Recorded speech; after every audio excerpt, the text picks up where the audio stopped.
Consejo de Participación Transitorio resolvió que el Consejo de la Judicatura no podrá evaluar a los jueces de la Corte Nacional de Justicia.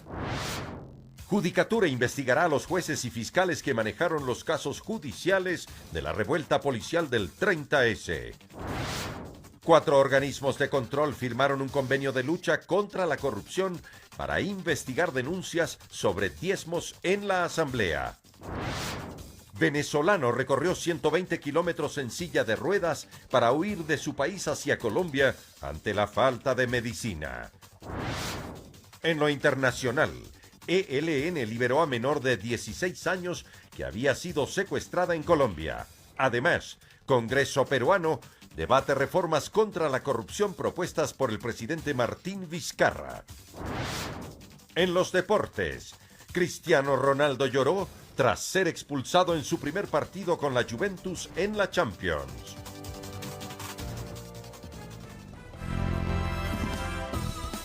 Miércoles 19 de septiembre del 2018, amigos, es un gusto estar nuevamente con ustedes a mitad de semana aquí en el informativo estelar El Comercio TV con lo más destacado en esta jornada. Es un privilegio trabajar para ustedes. Aquí iniciamos. El Consejo de la Judicatura Temporal no podrá evaluar a los jueces de la Corte Nacional de Justicia. Así lo dispuso el Pleno del Consejo de Participación Ciudadana y Control Social Transitorio. La serie de impases registrados en el Consejo de la Judicatura Temporal por supuestas injerencias en la justicia, que inclusive provocó la salida de Juan Vizueta de la Dirección General, hizo que el Pleno del Consejo de Participación Ciudadana y Control Social Transitorio tome acciones y ponga límites a la gestión de la Judicatura. Disponer que los vocales encargados del Consejo de la Judicatura no evalúen a la función judicial y particularmente a la Corte Nacional de Justicia. El consejero Javier Zavala recordó que esa designación salió de ellos y por ende están facultados para buscar una salida. Yo diría que el Consejo de la Judicatura Transitorio no logró la cohesión necesaria para afrontar con responsabilidad el reto y la confianza que se había depositado en ellos. Una vez aprobado este miércoles el mandato para el proceso de selección y designación de los miembros de la Judicatura definitivo, una futura evaluación a la función judicial queda en sus manos. Porque el día de mañana posiblemente nos digan, es que ese consejo se estuvo dividido, tuvieron mayorías, minorías, etcétera. No vamos a tocar por el momento. Eso no quiere decir que el consejo definitivo no pueda hacerlo. Una vez que designemos el consejo definitivo, las reglas de cuya designación están ya aprobadas el mismo día de hoy, pueda hacerlo en cuanto sea necesario hacerlo. Así se preparan para enviar ternas del presidente de la Corte Nacional de Justicia, cuyo representante presidirá la Judicatura, el fiscal general del Estado, defensor público, la función ejecutiva y Asamblea Nacional. Ya que de esos nombres saldrá el nuevo Consejo de la Judicatura, informó Héctor Romero. Por su parte, el presidente del Consejo de la Judicatura Transitorio, Marcelo Merlo, reaccionó ante la suspensión de la evaluación a la Corte Nacional de Justicia. Mencionó que acatarán la resolución, pero aclaró que están abiertas otras investigaciones a los magistrados de la Corte. En cuanto al tema de la evaluación de la Corte Nacional de Justicia, se nos ha pedido que no se proceda con esa evaluación. De tal manera que, siendo ese un mandato, una decisión del Consejo Transitorio, pues amparado en sus atribuciones, nosotros acatamos esa resolución. Que por decisión del Consejo de la Judicatura, del Consejo Transitorio, que preside el doctor Trujillo, pidió al Contralor General del Estado, previó que se haga una auditoría exclusivamente a los actuales magistrados de la Corte Nacional fueron designados. No es una auditoría financiera ni operacional de la Corte Nacional, no, es una auditoría a la designación de ellos. Además, el Consejo de la Judicatura investigará a los jueces y fiscales que manejaron los casos judiciales de la revuelta policial del 30 de septiembre del 2010. El anuncio se dio luego de que el colectivo Víctimas 30S entregara al organismo denuncias en contra de los operadores de justicia por supuestas irregularidades en los procesos. con decenas de carpetas en mano, llegaron hasta el Consejo de la Judicatura, señalando que eran los expedientes judiciales de militares, policías, agentes de la Comisión de Tránsito del Guayas y civiles, quienes habrían sido procesados por golpe de Estado, magnicidio, rebelión, sabotaje, terrorismo y otros delitos dentro del caso 30S, mismos que denuncian tendrían varias irregularidades. Expedientes del 30S que determinaron evidencias plenas de persecución política de uno de los casos más dramáticos de la sociedad ecuatoriana. Documentación con la cual aspiran que el organismo de justicia inicie un proceso de investigación y sumarios administrativos a cada uno de los jueces y fiscales, quienes manejaron los casos derivados de la revuelta policial del 30 de septiembre del 2010. Sean en el debido proceso debidamente investigados y aquellos responsables sean sancionados de conformidad con la ley. Los representantes del autodenominado colectivo Víctimas 30S fueron recibidos por la vocal del Consejo Transitorio, Sobeida Aragundi, quien recibió la documentación. Muchas gracias por la valentía de identificar, entiendo, con nombres, apellidos, hechos y fundamentos a aquellos servidores judiciales que actuaron inadecuadamente en la tramitación de cada uno de los expedientes judiciales que se llevaron a lo largo de todo el país. Informó que a partir de la receptación de estas denuncias se pondrá a trabajar en ello a la Dirección de Investigación y de Disciplina del Consejo de la Judicatura. Para llegar a resoluciones con fundamentos y con pruebas, se sancionen a quienes hayan incurrido en inflagrante violación de la ley al tramitar los procesos del 30S. En Quito informó Adriana Rojas. Y empezaron a transcurrir los 60 días de plazo que tienen el Consejo de Participación Ciudadana y Control Social Transitorio para la designación de la Corte Constitucional. Paralelamente se llevará a cabo la selección de los miembros definitivos del Consejo Nacional Electoral. Y aprobado el mandato para la selección y designación de los jueces de la Corte Constitucional. Arrancó el plazo de 60 días para que el Consejo de Participación Ciudadana y Control Social Transitorio cumpla con esa obligación. Se va a designar una comisión calificadora, integrada por 6 personas, designadas por la función legislativa, la función ejecutiva y la función de transparencia y control social, en los términos que prevé la Constitución de la República. Paralelamente, el Consejo Transitorio nombrará una comisión técnica que se encargará de revisar que los miembros de la comisión calificadora cumplan con los requisitos. Es imprescindible que los miembros de la comisión calificadora cumplan con el mandato constitucional de tener el mismo nivel, los mismos requisitos y sobre todo la misma probidad que vamos a exigir a los futuros jueces y magistrados de la Corte Constitucional. También en marcha está la designación de los consejeros definitivos del Consejo Nacional Electoral, cuyo informe de la Comisión Técnica Ciudadana de Selección fue aprobado. La lista de aspirantes la integran 26 nombres, entre estos 9 mujeres y 17 hombres. Los postulantes no calificados podrán presentar recurso de revisión debidamente justificado y documentado en el término de 2 días contados a partir de la notificación de los resultados. Entre los postulantes está Diana Tamayín, actual consejera temporal del máximo organismo electoral, quien cuenta con el apoyo de la Confederación de Nacionalidades Indígenas del Ecuador, CONAIE, y servidores públicos, entre otras organizaciones sociales. Es la única compañera que está representando a las organizaciones sociales, en especial al movimiento indígena. La ciudadanía sabe que es urgente nombrar el Consejo Nacional Electoral definitivo, dado que estamos a puertas de un proceso electoral. Informó Héctor Romero. Varias instituciones de control lideradas por la Asamblea Nacional firman un convenio de lucha contra la corrupción. Esto en el marco de la investigación por denuncias de cobros indebidos por parte de asambleístas a sus asesores. En la Asamblea buscan mecanismos para una autodepuración. El legislador Luis Fernando Torres asegura que el mecanismo idóneo está dentro de la ley de la función legislativa, que otorga facultades para que un asambleísta denuncie a otro. La Asamblea sí puede hacer una depuración cuando un asambleísta documentadamente le denuncia a otro y el denunciado no puede desvanecer las acusaciones hechas en su contra. Que esa sería la salida más rápida para autodepurar la Asamblea ante los escándalos de corrupción y que ese mecanismo lo debería aplicar el legislador Fabricio Villamar, que presentó las denuncias. Ese asambleísta denunciado se defenderá y si en la defensa no justifica, debería ser expulsado de la Asamblea Nacional. Pero que aplicar este mecanismo no es tan fácil, dice Villamar, pues afirma que aunque las denuncias han sido públicas, es deber de las autoridades de justicia encontrar las pruebas suficientes para actuar apegados a la ley.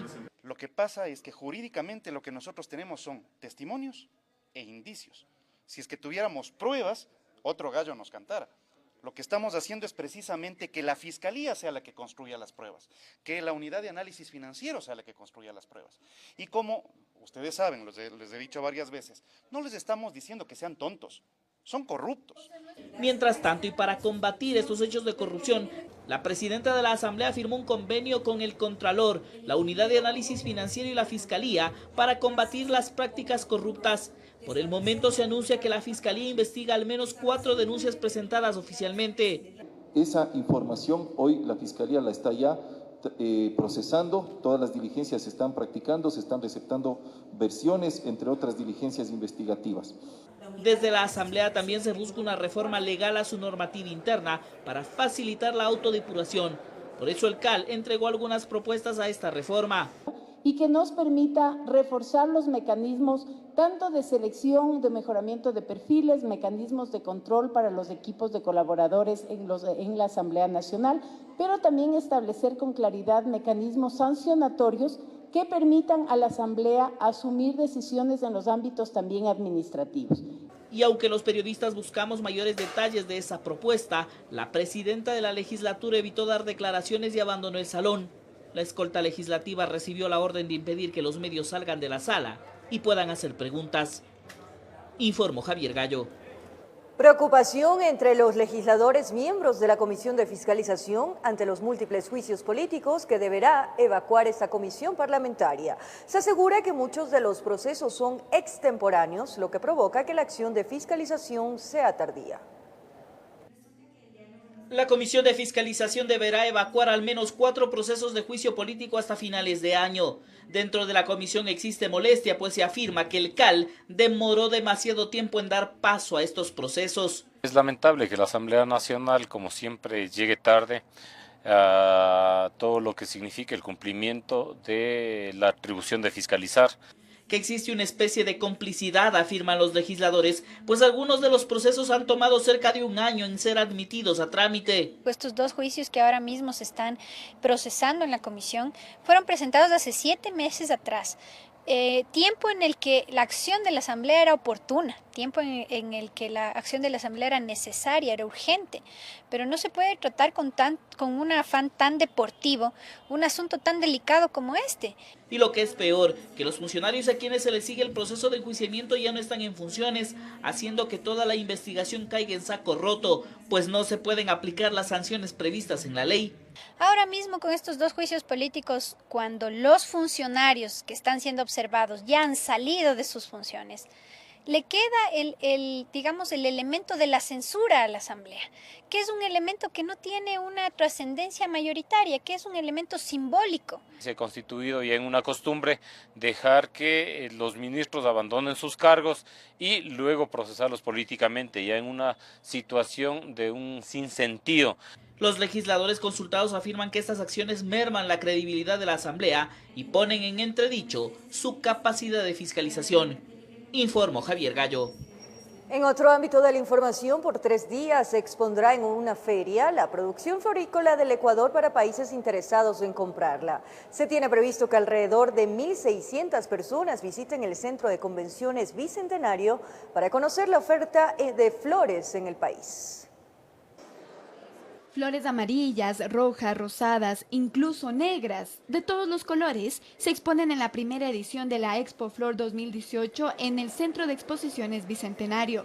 un evento donde se muestra la belleza de la producción florícola al mundo y que fue inaugurada por el presidente Lenín Moreno. Ahí se resaltaron las características de la flora ecuatoriana, pero también se recordó los beneficios que el gobierno ha brindado a este sector empresarial. Hemos beneficiado al sector con medidas como el horario florícola, que les ha permitido recuperar la competitividad.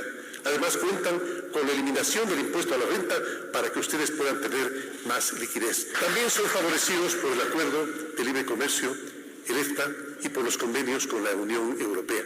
Y además avanzamos en las negociaciones con la Alianza del Pacífico y Estados Unidos para un posible y ojalá muy cercano acuerdo bilateral comercial. En su intervención, Juan José Albuja, presidente de Expo Flores, sugirió retomar un diálogo con el gobierno, en donde se analicen varios puntos. Eliminación del IVA en la compra de flor local, equilibrio en la cadena aérea, bajar el costo de registro y mantenimiento de variedades y flores en Ecuador. Debemos dar la facilidad y la protección máxima a las variedades desarrolladas en Ecuador y en el extranjero. A decir del ministro de Comercio Exterior, Pablo Campana, se revisarán estas propuestas. Siempre estamos abiertos para evaluar alternativas, siempre hacer análisis costo-beneficio, cuál es el impacto que generaría una eliminación potencial del IVA en la venta local de las flores. Pero más allá de eso, tenemos que enfocarnos en la exportación, en la apertura a nuevos mercados, que es donde Ecuador necesita recuperar esa competitividad que otros países de la región la están teniendo. Las flores son el cuarto producto no petrolero que se exporta en el Ecuador y por ello, según Campana, es importante pensar en su crecimiento. La Expo Flor se desarrollará hasta este 21 de septiembre. Cuenta con 115 expositores de Ecuador, Holanda y Colombia. Se prevé que se albergue aquí 1.600 visitantes de todo el mundo.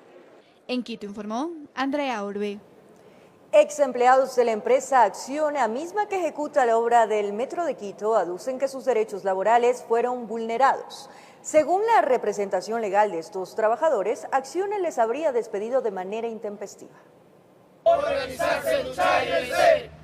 Trabajadores que presentaron su denuncia por despido intempestivo en contra de la empresa Acciona fue Sergio Álvarez quien nos recibió. Él dice que se encargaba de colocar los anillos de metal para darle el terminado a varios túneles de la obra del Metro de Quito. Hay que tener mucha experiencia. Yo la experiencia me la he ganado 10 años en España trabajando. Aprendí a trabajar desde abajo hasta llegar a donde estoy. Sergio afirmó que ingresó a trabajar a esta compañía el 1 de marzo de 2017. Su contrato, que era por obra, estipulaba que debería brindar sus servicios desde la estación de Labrador hasta la Jipijapa. Me he pasado 5 estaciones más adelante, nunca me han hecho un alcance al contrato, nunca me han dicho te voy a liquidar hasta esto de aquí o vas a continuar. La empresa, al continuar requiriendo los servicios de estos trabajadores y aportando a su seguridad social, según el abogado Milton Bahamonte, habría extendido tácitamente el contrato laboral. Ellos prestaron los servicios bajo un contrato de obra y servicio para cierto tramo, pero lamentablemente no les liquidaron y el momento que cumplieron su trabajo y como dice la ley fueron renovados tácitamente. Caso similar es el de Osvaldo Canga, quien trabajó en Acciona desde agosto de 2016 hasta el 28 de agosto del año en curso, fecha en que lo habrían despedido de forma intempestiva. Me hicieron la notificación el día 28 de agosto que me habían despedido el día 23 de agosto, con un acta de finiquito del día 23 de agosto. Osvaldo confirmó que la empresa le dio la opción de firmar un nuevo contrato para continuar sus labores. Sin embargo, manifestó que en el Ministerio de Trabajo le confirmaron que la acción era ilegal. Que si quería seguir, que firme un nuevo contrato. Claro, un nuevo contrato que no decía nada, que me podían despedir mañana. Y querían quitarse de medio pues el contrato que yo tenía. Según su abogado, lo que buscan sus defendidos sería se respeten sus derechos laborales. El 28 fueron despedidos ya oficialmente por Recursos Humanos de Acciona, pero ellos fueron a ver la historia laboral y consta en la historia laboral que ya el 23 de agosto supuestamente les pusieron el aviso de salida por renuncia voluntaria, lo cual es falso porque ellos nunca renunciaron. Bahamonte asegura que la empresa Acciona habría intentado conversar con los trabajadores para llegar a acuerdos económicos que a su parecer solo les perjudicaría. La coordinación de ese noticiario solicitó por más de una ocasión una cita con el representante legal de la empresa Acciona. Sin embargo, refirieron que en el país no existiría vocería alguna. De todas maneras, queremos dejar claro que este espacio queda abierto para cuando la empresa quiera pronunciarse respecto de estas presuntas violaciones a derechos laborales, informó Javier Rosero. El ministro de Trabajo, Raúl Ledesma, se refirió a la situación laboral de los trabajadores de Fabrec. Además, mencionó que estaría en marcha un análisis para desvincular a los servidores públicos de sus puestos de trabajo. Estos pronunciamientos los hizo mientras realizaba junto con el presidente del directorio del IES una supervisión de control que la entidad ejecuta a los locales comerciales.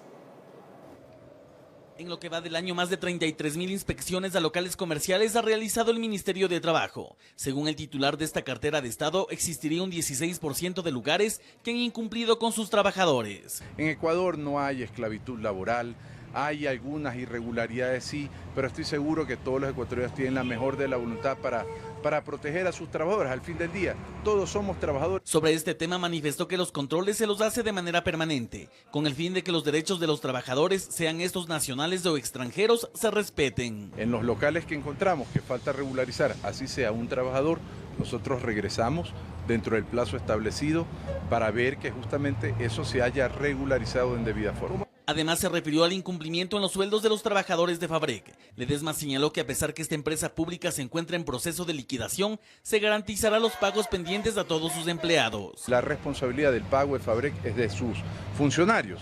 Nosotros lo que sí es que estaremos atentos a dar todas las facilidades y la información a los trabajadores para que sus derechos se cumplan. A los trabajadores de Fabrec les van a pagar porque les tienen que pagar y tienen el derecho de cobro, con los intereses en los casos que no se haya cumplido y hayan atrasos. En torno a la desvinculación de funcionarios del sector público que se concatena con la política de austeridad del gobierno, manifestó que se han eliminado alrededor de 13.000 vacantes, permitiendo ahorrar alrededor de $300 millones al país. El análisis de nuevas desvinculaciones estaría en marcha. Y es cierto que habrán desvinculaciones, porque no hay cómo negarlo, habrán desvinculaciones.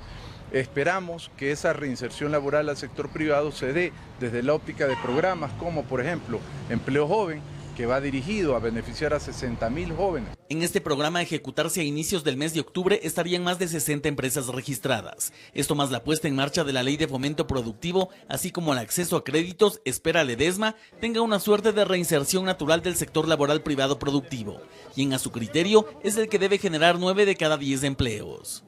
Informó Javier Rosero.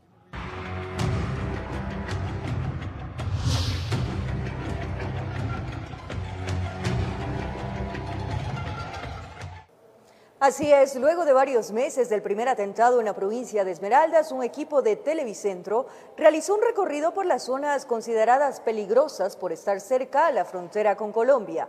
A las poblaciones solo se puede llegar por vía marítima, en rutas que son generalmente apetecidas por las organizaciones narcodelictivas. La amenaza, el riesgo y el peligro están latentes antes de salir a recorrer la ruta fluvial por donde se mueven quienes se dedican al tráfico de drogas, combustible, armas y contrabando. Hay que asegurar que los protocolos de seguridad estén activos. En esta ocasión viajamos con comandos del Grupo de Intervención y Rescate. La primera parada, Tambillo, una parroquia de unos 500 habitantes donde las necesidades se convierten en materia prima para las garras del narcotráfico. Le vienen a hacer propuestas así a otras partes con droga. Algunos le proponen $40.000. 8 meses del atentado al cuartel de San Lorenzo y a las unidades de policía comunitaria han llegado refuerzos.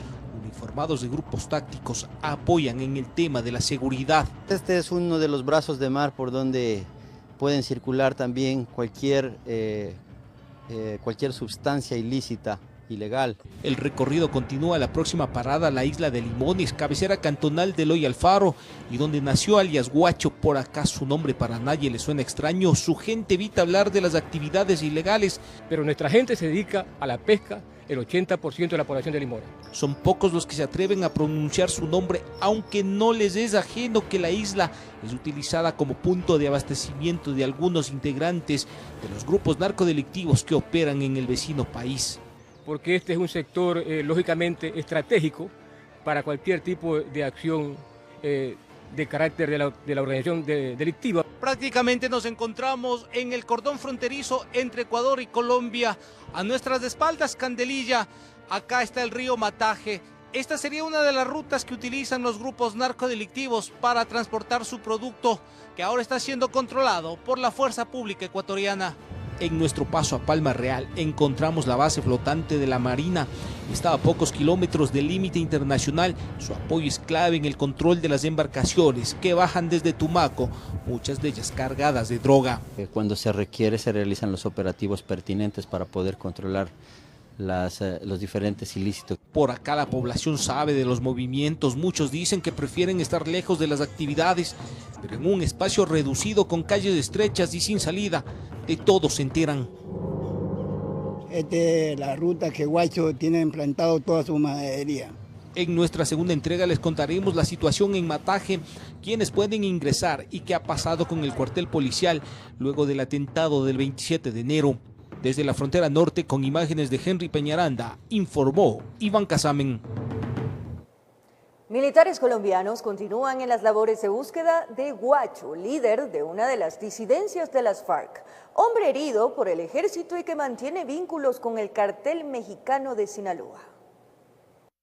4.000 militares colombianos inspeccionaron la zona donde se produjo el enfrentamiento entre el ejército y miembros del Frente Oliver Sinisterra, hecho en el que el líder de la disidencia de las FARC, Walter Arizala, más conocido como Guacho, resultó herido. Está absolutamente claro que esta es la casa donde se encontraba el bandido.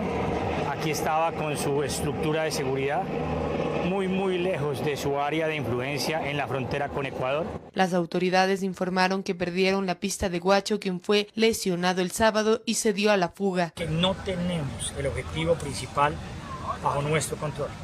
Únicamente hasta que tengamos su cuerpo o hasta que lo capturemos vivo, nosotros podremos mirar al pueblo colombiano a los ojos y decir la verdad y nada más que la verdad. Hasta el momento se desconoce dónde se encuentra uno de los hombres más buscados por los gobiernos de Ecuador y Colombia, a quien lo responsabilizan de la muerte de una decena de personas y 40 heridos. A pesar de que hay un plan candado, no los hemos podido encontrar a esta hora. Informó Valeria Navarro. Perú, Argentina, Chile, Colombia y Paraguay denunciarán ante la Fiscalía de la Corte Penal Internacional al presidente venezolano Nicolás Maduro por violación de los derechos humanos. El documento firmado por los ministros de Relaciones de dichos países se presentará la próxima semana, constituyéndose así la primera denuncia contra el mandatario venezolano que se presentará ante ese organismo judicial internacional. En Venezuela no hay medicinas. Muchos pacientes huyen de ese país con el fin de conseguir dinero para salvar sus vidas. A continuación les contamos el drama de José, un ciudadano de San Cristóbal que partió hacia Bogotá en silla de ruedas.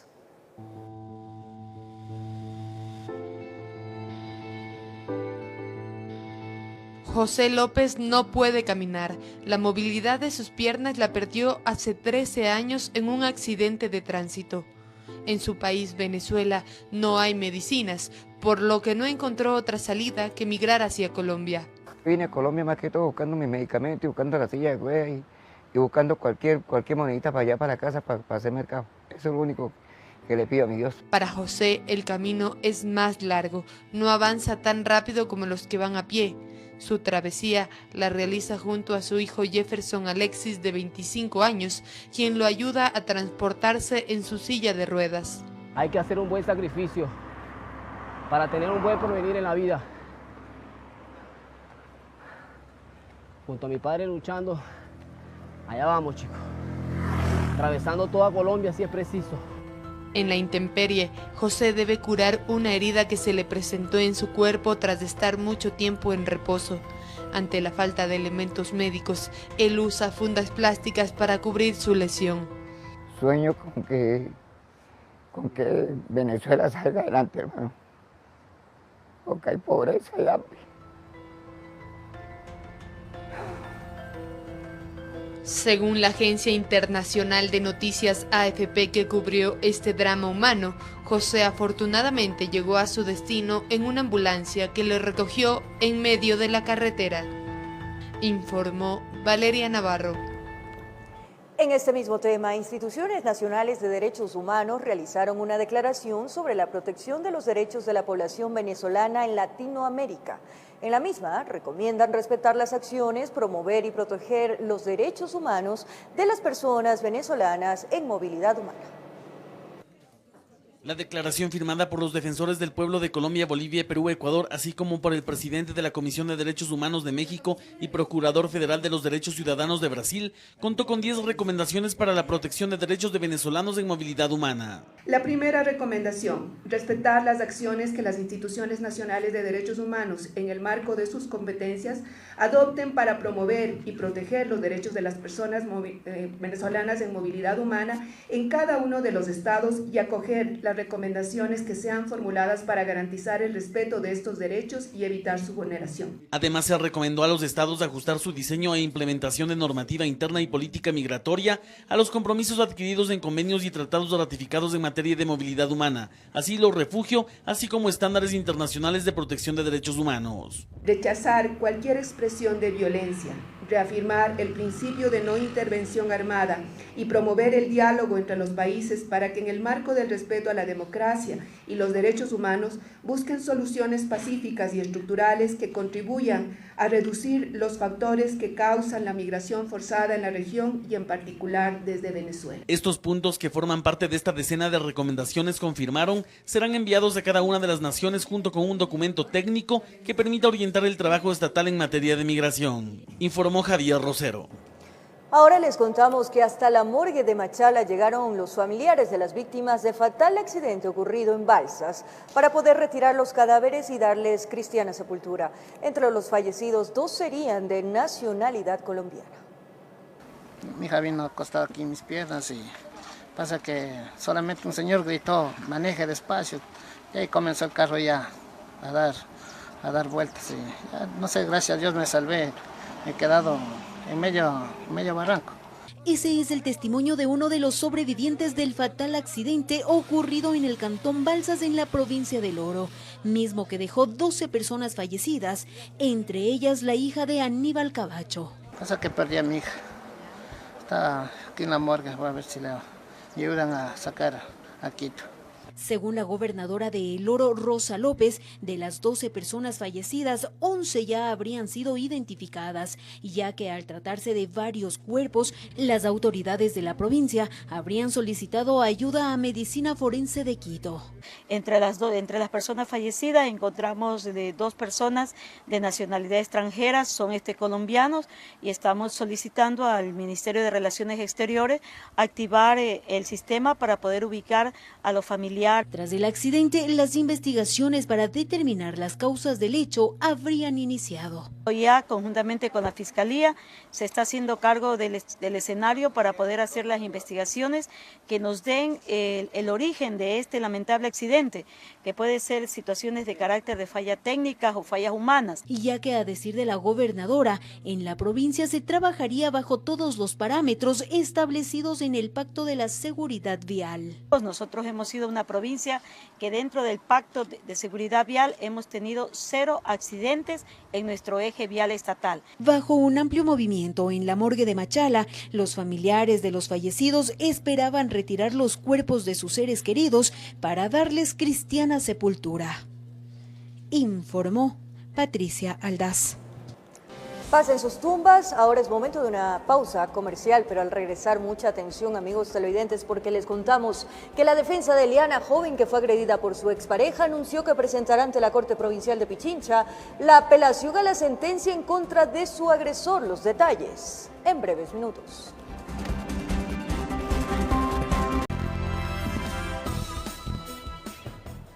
Gracias por la sintonía y como lo anunciamos, la defensa de Eliana, joven que fue agredida por su expareja, anunció que presentará ante la Corte Provincial de Pichincha la apelación a la sentencia que la jueza Marixa Rodríguez dictó en contra de su agresor.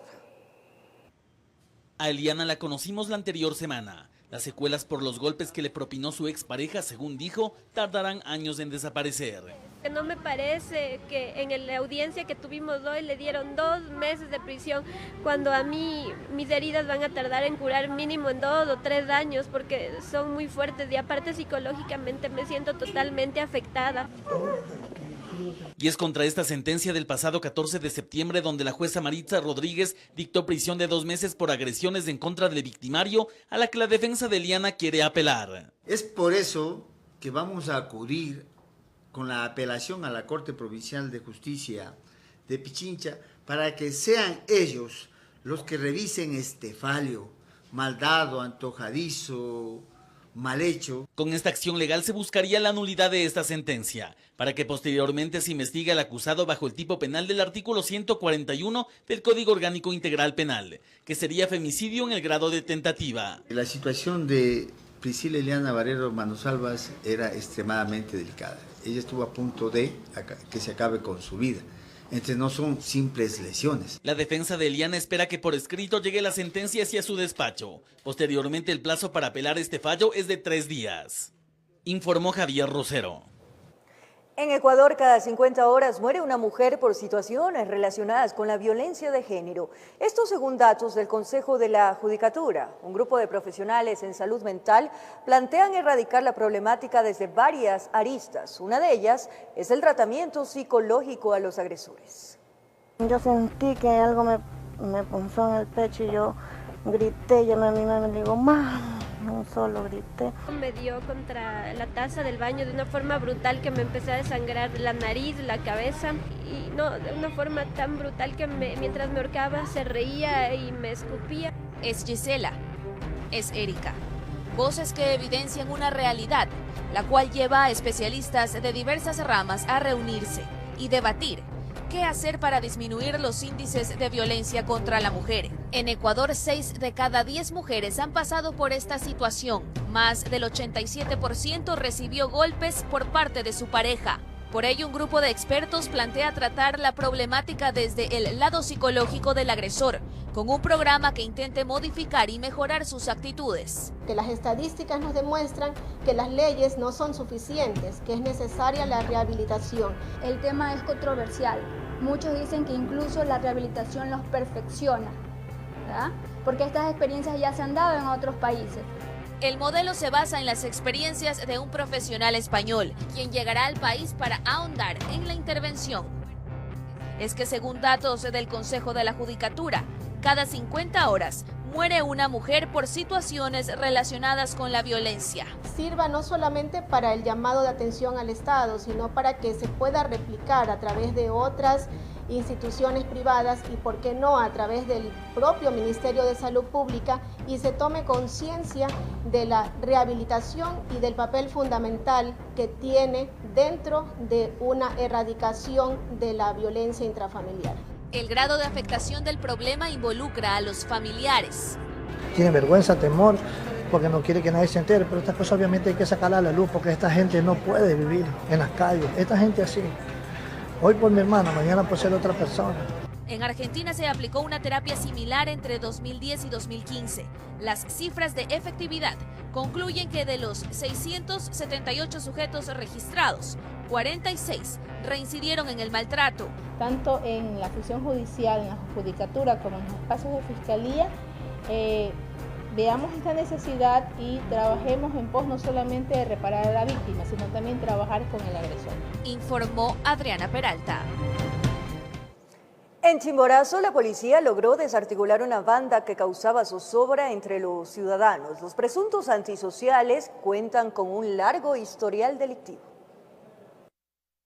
Esposados es como se encontraban estos presuntos antisociales, quienes conformaban aparentemente una banda organizada dedicada a robar almacenes y viviendas. La policía, luego de una llamada de alerta del EQ 911, logró su captura en 2 sitios de la ciudad de Riobamba.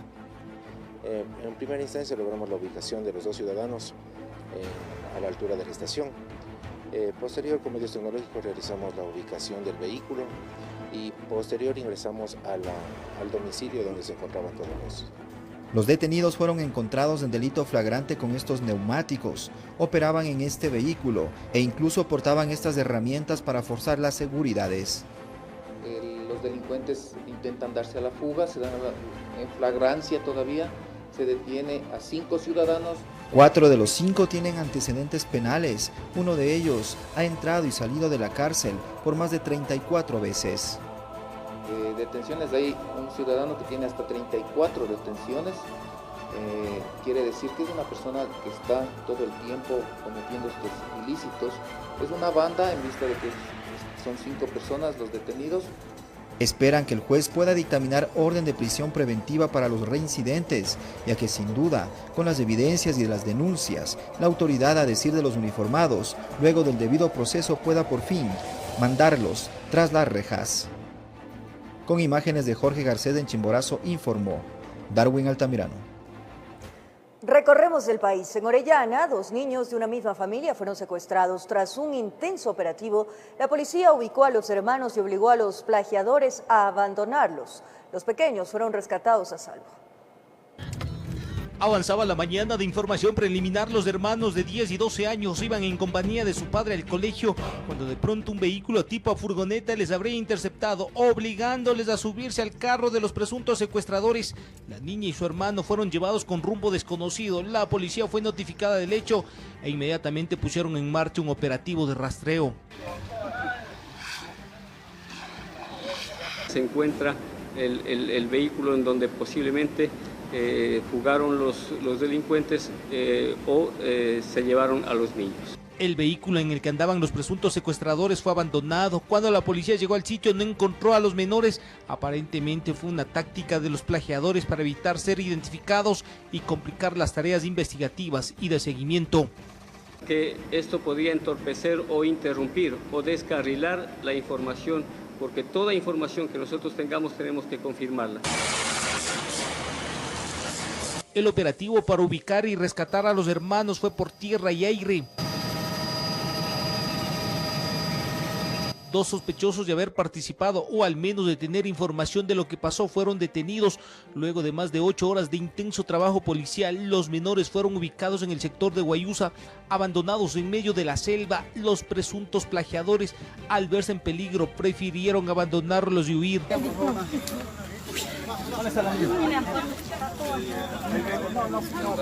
Los niños fueron rescatados sanos y a salvo. La niña, mi amor, hola. Mucha gente está preocupada por usted, mi amor. Gracias a Dios, todo bien, ¿sí? Tenemos unidades de la policía, el ejército y de la marina especializadas para este tipo de situaciones, por lo cual estamos realizando el trabajo que debemos hacer. Un operativo que no permitió que los secuestradores huyan. Así los pequeños volvieron al calor de su hogar, volvieron a gozar del amor de sus padres. Informó Iván Casamen. 2 hombres fueron detenidos mientras transportaban presuntamente oro de manera ilegal. Según las primeras investigaciones, el cargamento habría sido extraído de forma irregular. Fue durante un operativo de rutina que realizaba la Policía Nacional en el peaje de Oyacoto, en el norte de la capital, que los agentes identificaron esta volqueta en la que se transportaba el material minero presuntamente ilegal. Cuando se procedió a la revisión del vehículo, obviamente estas personas se pusieron nerviosos y esto alertó a nuestros compañeros, que tomaron el procedimiento correspondiente.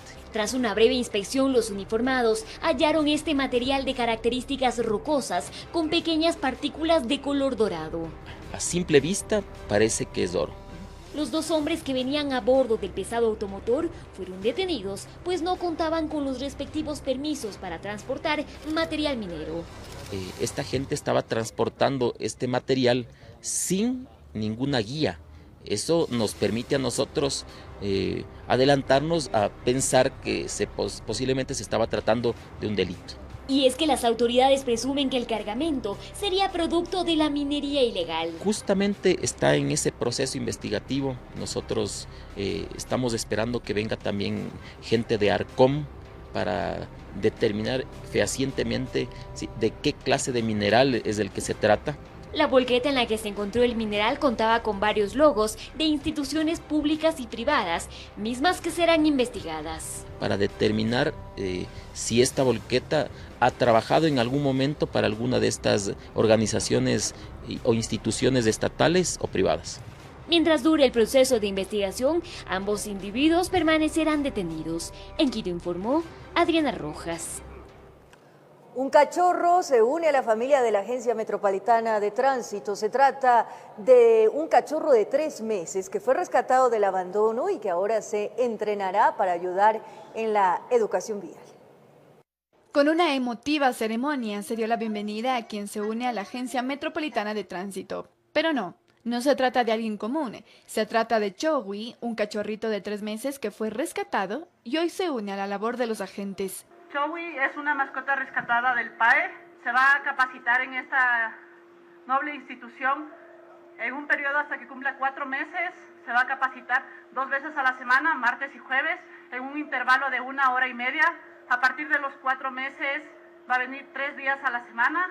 Joey pertenece a una camada de 8 cachorritos y fue rescatado por la Asociación de Protección Animal Ecuador.